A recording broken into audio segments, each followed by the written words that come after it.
ക്രിസ്മസിന് എന്ന് വേറെ ചെറിയ ട്രിപ്പ് ഉള്ളതുകൊണ്ട് നമ്മൾ 2 ദിവസം മുമ്പ് തന്നെ ചേട്ടായുടെ വീട്ടിൽ ക്രിസ്മസ് അങ്ങ് ആഘോഷിക്കാമെന്ന് വിചാരിച്ചേ. ചേട്ടായി എന്ന് പറയുന്നത് എൻ്റെ ബ്രദറിലോ ആണ് കേട്ടോ. ഞങ്ങളുടെ ഒന്നും വീടുകൾ തമ്മിൽ അധികം ദൂരമില്ല കേട്ടോ, ഒരു 10-20 മിനിറ്റിൻ്റെ ട്രാവൽ മാത്രമേ ഉള്ളേ. അതുകൊണ്ട് നമ്മളൊരു ഓട്ടോ വിളിച്ച് പോകാമെന്ന് വിചാരിച്ചിട്ട് ഇച്ചിനൊക്കെ വെയിറ്റ് ചെയ്ത് നിന്ന് കഴിഞ്ഞാൽ ഇന്ന് രാത്രി ആയാലും ഇവിടെ എത്തൽ നടക്കില്ല കേട്ടോ. അതുകൊണ്ട് അപ്പനും അമ്മയും പോകാൻ ഇറങ്ങിയപ്പോൾ പിള്ളേരും തട്ടിക്കൂട്ടി ഞാനും വണ്ടി കയറി. അവിടെ ഇന്നായിരുന്നു കേട്ടോ കരോള് വരുന്നെങ്കിൽ, പിന്നെ അതൊക്കെ കാണാമെന്ന് വിചാരിച്ചേ. ചെന്നപ്പോൾ പുൽക്കൂട് ക്രിസ്മസ് ട്രീ ഒക്കെ ഇട്ടിട്ടുണ്ടായിരുന്നേ.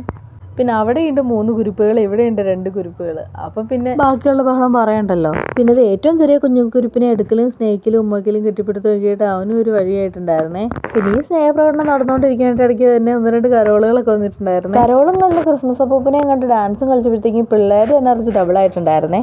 പിന്നെ ഈ കൂടിപ്പോയ എനർജി വെച്ച് അടുത്ത പിച്ചിലും മന്ദലും തോണ്ടലൊക്കെ തുടങ്ങുന്നതിന് മുമ്പ് നമ്മൾ ഫുഡ് കഴിച്ചിട്ട് കിടക്കാമെന്ന് വിചാരിച്ചേ. പിള്ളേർക്കൊക്കെ ആദ്യം തന്നെ ഫുഡ് കൊടുത്ത് ഒതുക്കിയിട്ട് പതിയെ ഞാൻ ബീഫിലേക്ക് ഒരു പിടിയൊക്കെ പിടിച്ചേട്ടോ. സത്യം പറഞ്ഞാൽ ബീഫ് തന്നെ വീഡിയോ എടുക്കണമെന്ന് ആഗ്രഹം ഉണ്ടായിരുന്നെങ്കിലും ആ ബീഫിൻ്റെ ടേസ്റ്റിൽ ഞാനത് മറന്നു പോയിട്ടോ.